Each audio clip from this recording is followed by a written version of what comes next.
And welcome to the Night Shift YouTube channel. And Jeff Sharon and I, Bryson Turner, are joined today by UCF rowing head coach Mara Allen, who is fresh off of a program high finish at the NCAA Championships. Oh yeah, and she won a Big 12 title too. Coach, how you feeling now that the season's all wrapped up? Oh, feeling great. It was a really fun way to end the year, and it was really great to see athletes work hard, go out there, and then throughout the year have a goal in mind and go out and achieve it. I think that's kind of the dream scenario. So we're just really lucky that we were able to be a part of that this year. How much of that kind of at least has been on the fact that you got a program high now, like three spot improvement over the last one from 2019. I saw when I read about it how this was a huge goal for you to be in the top 15. So just what was it like to kind of see that come to fruition? Yeah, it was. It's so odd because in rowing, right, it's the team point. So when the four finishes, you start looking at like, okay, like we kind of knew the other teams. We knew like Dartmouth and Penn, we were going to be based on the finals, it looked like we could have maybe figured out like if Indiana had done something differently in the first eight, there's a chance we could have been 14th. But like our range going into the Sunday was between 14th and 17th. So we knew it was going to be a program high finish starting of the day, but we had made that team goal of like being top 15. So when the four finished and crossed ahead of Virginia and was a handful of spots higher than both Penn and Dartmouth, that was for us like okay, this is the best way to start the racing. Like that was probably one of the most exciting races to watch, just because it just set such a tone for, okay, we're really doing this. And then the second eight coming into really some close racing, we knew Rutgers was going to be out there. They're the sixth or seventh ranked team going into the weekend, so we knew coming across the line against across their coming across the line in front of their second eight would be almost impossible. So we were pretty impressed at how close we were to them in the end. But again, finishing ahead of Penn and Dartmouth, we knew okay, now we knew we had to finish in top three. And then we had to finish within one place of Penn. So obviously starting seeing that first eight coming out in like fifth or sixth coming across the line, the first 500 was a little, I think one of the parents thought I was in trouble, but I just like sat down and put my head in my hands because I like can't even watch because I knew the streaming was delayed and like I knew none of it mattered. It just like I don't know, just sending good vibes into the atmosphere of like it matters to you. This matters more to you than it does to anybody else. This has to matter more to you. This has to matter more to you. And so um when they came across the 500 and they were I can't remember what it was, but it was just like, oh my gosh. They were like seat for seat with Harvard and they were a little bit down to um Syracuse. But it seemed like they were moved, and Dartmouth might have been still up on them, but they'd been clearly moving. It was just like because we were sitting at 500 meters to go, and seeing them come through was exciting and calming in a way because it was like, okay, this is when they're gonna go. Like I definitely trusted them with that. And then yeah, finishing right outside of Harvard was hard, but being also point two away from Harvard, I know the depth of athletes that program has, both Harvard and Syracuse. So that was just it was an unbelievable like 45 minutes. And that's where it's like, and then it just happens and you're like, oh my gosh, it happened. And then going to meet the team on the dock was a really special moment with the rest of the team, getting to meet the first eight on the dock, being like, we did it. We did what we set out to do, I think is like I said, it's just really special and it's kind of a unicorn moment in sports. Like it's so rare that especially if you feel like you're shooting really high, it's rare that you actually get to achieve what you set out to achieve. Coach, I think one of the things that people miss, when we talk about rowing, is the Big 12. Everything happens in one morning, right? Mhm. The NCAA's, it is. I mean, calling it a grind because it's Yeah. 3 straight days of racing, Yeah. I don't think really fully captures like how difficult a task it is for your Yeah. athletes. How did you go about preparing your athletes and their boats for this? Like I said, this like absolute grind of a regatta that the NCAA's really are. I'm so glad you brought that up because I think it's often overlooked. just how hard a 3-day regatta can be, especially when every day is progression. So meaning like if you mess up on the first day, you might have had all these like hopes and dreams for what the NCAA championship was going to be, and then that can all get squandered day one. And then you have to make the best out of like maybe a not so great situation, or you were shooting for something and you got it and that's really exciting. So and then you and it's there's so much adrenaline that first day, and then you come off of it, and then you have to get the adrenaline back up the second day, and then come off of it. And a lot of people don't realize by Sunday, there's so many, like everyone's natural instinct is a little bit like I think there's a part of everyone that's like, oh my God, I just want this to be over. Like you're almost just tired by the time you get to Sunday. And I think a lot of people, when you look at athletes racing in the prime of moment, you would expect, oh no, there's no way they're feeling anything but excitement, enthusiasm, folks. And yes, I think that's the goal, but they are also humans, and humans, when you put them through really high highs and low ups and downs, like over 2 days, by the third day, it can get exhausting. Like they can just be exhausted. So having been to NCAAs, so many times in the past, I was really aware of that. And I talked to them a lot about it throughout the year, so that when we had done hard pieces on Thursday and on Friday, and we're going to like a hard erg workout Friday afternoon, I'm like, this is how you might feel on Sunday. Like, don't expect to come into Sunday feeling fresh and like the best you've ever felt. You're probably going to feel a little bit beat up and like you've been hit by a semi truck. So like know that, and know that like when you do well today, it's the same thing of like you go into the Sunday and you're like, wow, I don't feel fresh like I thought I was going to feel, but I can still perform and it can still be awesome. And we worked a lot this year on how to get yourself into the right mindset, so that you're not relying on how you feel to put yourself into the right mindset.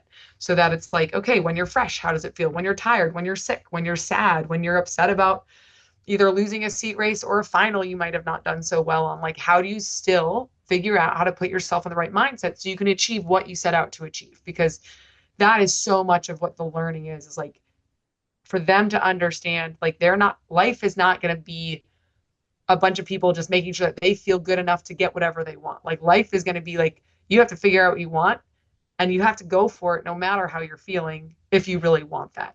And so that was like a huge part of this year, was kind of trying to tie in NCAAs to every single workout. Um, and then, yeah, and I think that just goes a long way. And then also trying to be as over prepared as possible.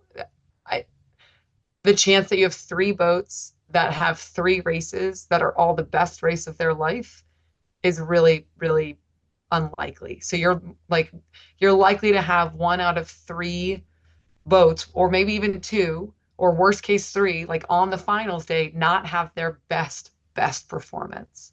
And that's partly my job. Like, a lot of my job is to help them get set up so that they can have their best performance. But, I'm still figuring things out as well. And so we also wanted to make sure that we were training hard enough that even if we didn't have our best race, we were still going to be in the world of achieving our goal, if that makes sense. So that we weren't just looking to be like squeaking by in top 15, but like solidly top 15. So it's funny that you talk about that, coach, because the slog of it all, because that's a little bit of a double-edged sword that you had to face with an NCAA, because you had that weather delay on Saturday. And so it Oh, gives you more rest, and lo and behold, that evening, all 3 of your boats rode their fastest times of the season, quite a wide margin in the case of the second 8. And yeah. then but then you have to come right back out there on Sunday morning on short rest Like, on finals day, which you've talked about being really key. What was it like kind of having to maneuver around that or kind of deal with that? yeah, that was tough. It was like less than 12 hours of turn in terms of turnaround. Well, like we got back to the hotel around 7:45, and it was wheels up around, for the first boat was wheels up in the like early fives, if not late 4 o'clock. I think the first boat left for the race at 5:05 to get there for a 7:10 start. So, um, I will say I could have managed it a little bit better, just in terms of like slowing down a little bit and taking some more time with them to talk to them. But I think they handled it so well. Like, I'm so proud of them how they handled it. We got back. There was no one looked beat up. I'm sure they were feeling beat up, but like in the morning when people got in the vans, there were bright eyes and smiles and like, yeah, it was early, but what was like, we were lucky that the sun comes up pretty early in New Jersey with it being a little bit farther east than us.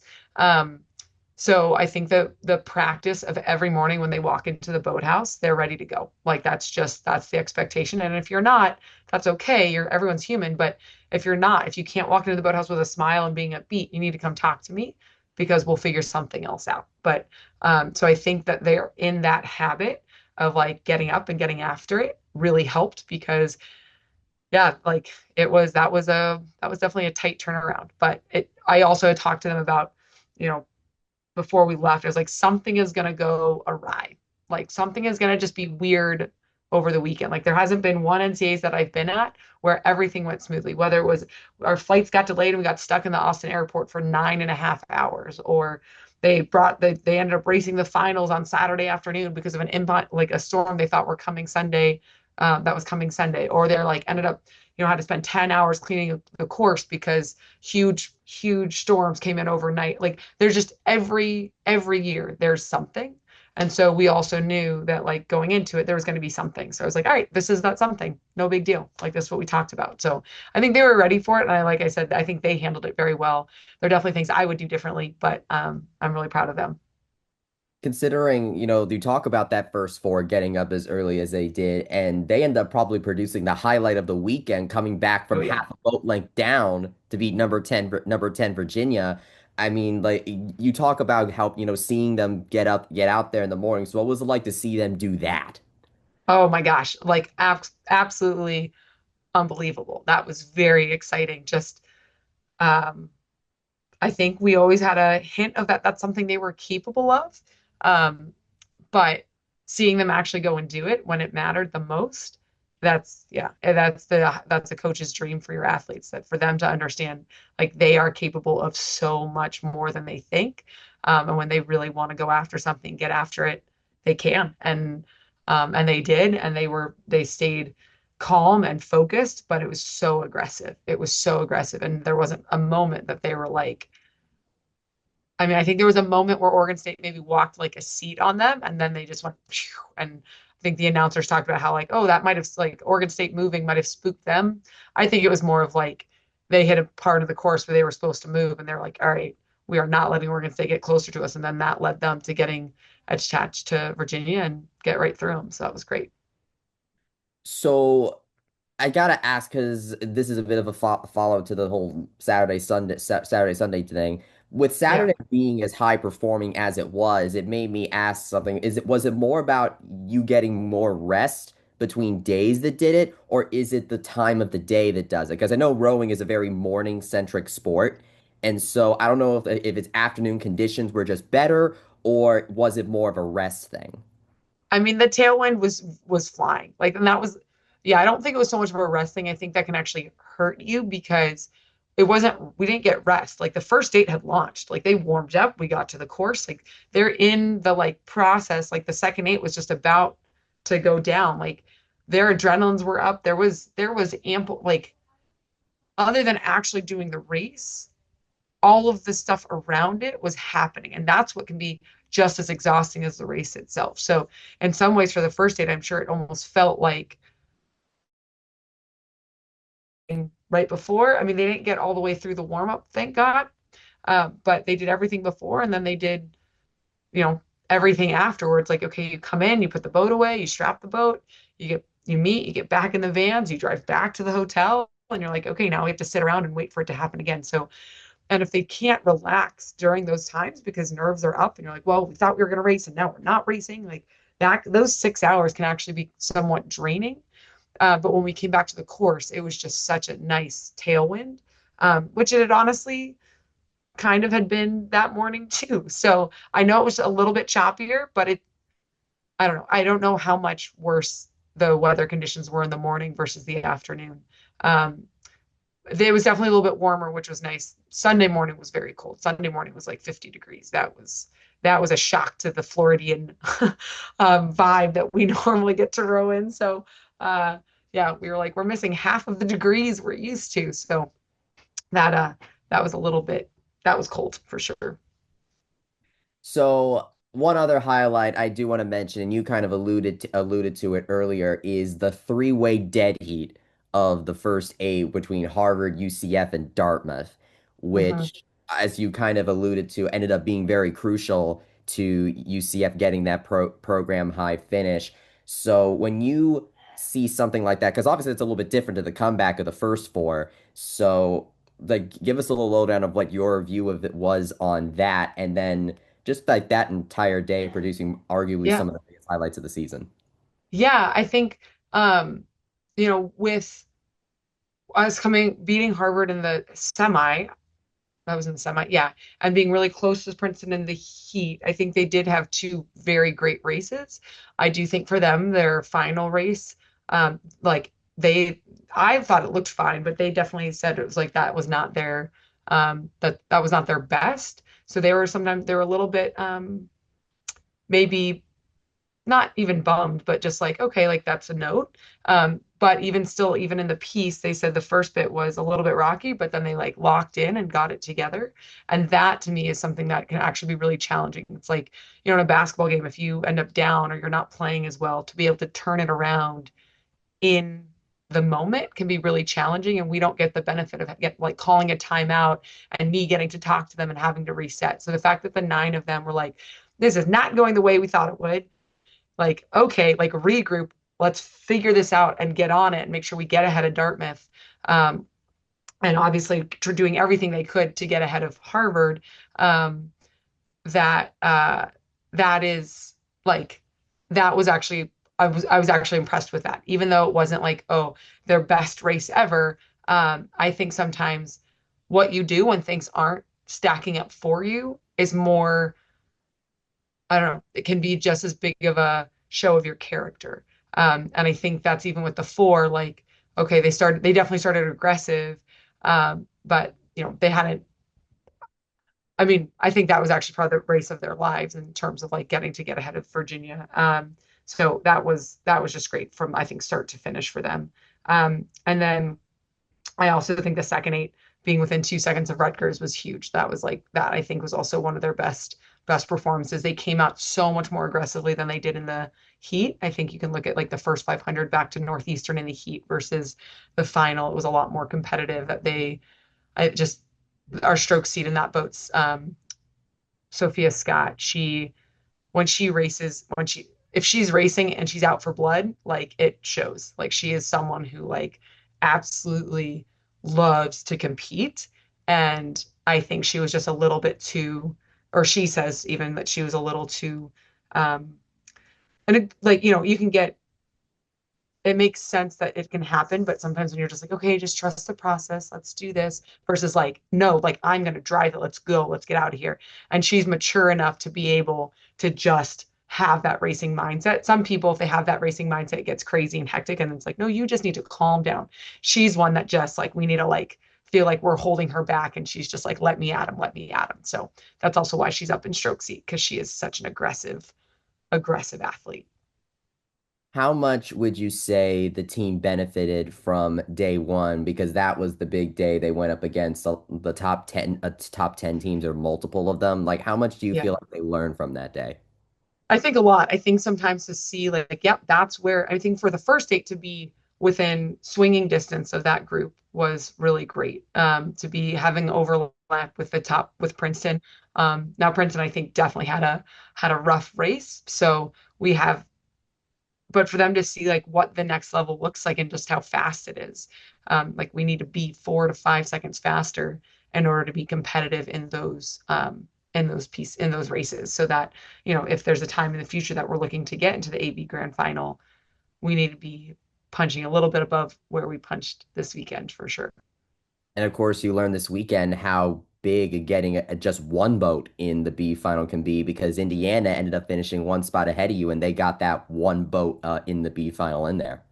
Yeah, and that was where like if and their first eight killed it. I mean, their first eight ended up beating Michigan. I don't know if Indiana's ever beaten Michigan in the first eight. So that was huge for them and their team. And it also is the reason like if we had come in second, I think, first or second, I think, in the C final, and Indiana had come in last in the B final, then that would have put us in 14th. So it was like also seeing, okay, but it was also great to see how much more depth we had, that like our second eight and four were decently, I haven't looked at the times, but at least one of them was decently faster than Indiana's um, boat. So just knowing that, like, okay, we might not have the same top speed yet, but that as a team, I think we're doing a great job. Both Indiana and UC both the first and second eight. I have the times in front of me. They did finish pretty ahead of Indiana. I think it was the first four that was pretty far ahead in terms of time. Yeah. Um, so now. I do want to ask for you because you talk about having your head in your hands and all the emotions of the moment really getting to you. And I just still remember talking to you and before the season started about, and I think right when you got here, about how you initially weren't thinking about becoming a head coach at first. And now 2 years on, this happens. Yeah. So how, I mean, validating maybe comes to mind, but what is it like for you to get this far in just 2 years on the job? Yeah, I think it's just nice to know that it's almost not validating because the responsibility of being a head coach, I just have always felt is huge. And maybe some people don't feel that as much when they want to take over a program where it's like, oh, I just like, I think it's really easy to look at it as being a head coach as like a really shiny thing of achievement. Like, oh, I'll be in charge and that'll be so great because it'll be all my decisions and I get to do what I want. And I think I've never looked at it like that. I've always looked at it on the other side of like everything is going to be relying on you. So if this doesn't go well, it is 100% your fault. There's no one else. And if you're looking for other people to blame, then you're not really taking ownership of the leadership role. So honestly, for me, it's a huge sigh of relief because I think when I took the job, I knew what a big responsibility it was and the impact you were going to have. Like I'd seen the impact that David had on the lives of the athletes he coached, um, and just wanting to do right by the athletes, like wanting to have that impact that their lives are decidedly better because I took the job. That's like, I want to make that kind of impact on them. Um, so for me, it's just a sense of relief, honestly. Like validating, yeah, because obviously, like the ego of just like, okay, I'm not terrible at this, but the reason, obviously, I'm very competitive and I love to win. Um, and I hate to, well, I hate to lose, I think, more than I like to win. Um, but, but like, it's like I can win in so many other, like, as an assistant coach, I was like, I got that same validation. Um, I think here it's more of just like the weight of the responsibility of being a head coach and knowing that like okay like they feel I think the women on our team feel empowered, they feel like the hard work was worth it, they feel like okay you can go from here to here by being a good person, by working hard and having a good attitude, and I think those are just such invaluable lessons to learn so that yeah it's like kind of like where they're going and who they're becoming I think is that's moving in a really good direction. So it's yeah, it's definitely a sigh of relief that I don't have to move to like our backup plan was always my husband's from Kansas. So the joking backup plan is like, okay, we just moved to the farm in Kansas and I, you know, bury my head in the sand and pretend this never happened and hopefully people forget who I was really quickly. So obviously 2 years. So 2 years. It's only just 2 years of bringing your athletes in, and a whole bunch of them ended up, pl rowing on those first, second, and at first, second, and eight, first and second, eight, and first four boats. So how does this provide a springboard for you going forward? Yeah, I hope it does. I know I'm very cautious though, because I've seen sometimes when you feel like you've achieved the thing you worked so hard for, it's really easy for everyone to relax. Like, I'm good. I did it. If I work hard, I get what I want. Like, it seems it all of a sudden, before it felt so like new and novel, like, oh my God, could we actually, oh my, like it was so exciting. I think blessing and a curse, we're only losing two rowers and one coxswain from that NCAA travel squad. And then from the Big 12 travel squad, only an additional coxswain and one additional rower. So from like our top 30 something people, we're only losing three rowers and two coxswains, which is really nice. We have a very good recruiting class coming in that we're really excited for and really proud of. I think they bring a lot of enthusiasm. There are a lot of big characters, a lot of big personalities in that group. So we have such a nice recruiting class coming in that I know next year the I'm going to have to be, as a coaching staff, we're going to have to be incredibly challenging to them. Like we are not, and also to ourselves of like, it's really easy for coaches even to be like, yeah, I'm good. I got this. Like, look what we did in just 2 years and feeling really like relaxed about that. So, cause I know I doubt Harvard right now is like, I don't know what they were gunning for, but they did not seem like as excited as we did coming off the dock. So, we have to make sure that that enthusiasm does add like hope and not laziness moving forward. So that is something we're going to be very watching out for a lot in the fall of like, nope, we have to keep our edge. We have to keep focused on like what we can achieve and where we're going and not just so proud of ourselves for what we did in the past. I think my favorite saying is, have you heard the term like resting on your laurels? Yes. And that comes from the laurel wreaths of the Olympics, like winning the Olympics and having the laurel wreaths on your head and then like resting on your laurels is like, oh, I've won the Olympics, so it's fine.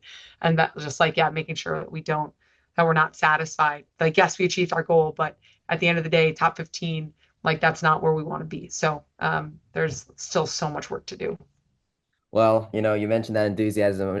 I've seen Night Nation share a lot of that enthusiasm. I saw one comment that pointed out how we're competing with the likes of Northeast schools, so I think you're doing something right there.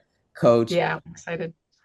Coach, thank you so much for taking some time with us. Congratulations on the program high finish and best of luck during the off season. Yeah, huge Awesome. congratulations, coach. Thank you. Awesome. Thank you so much, guys. I appreciate it.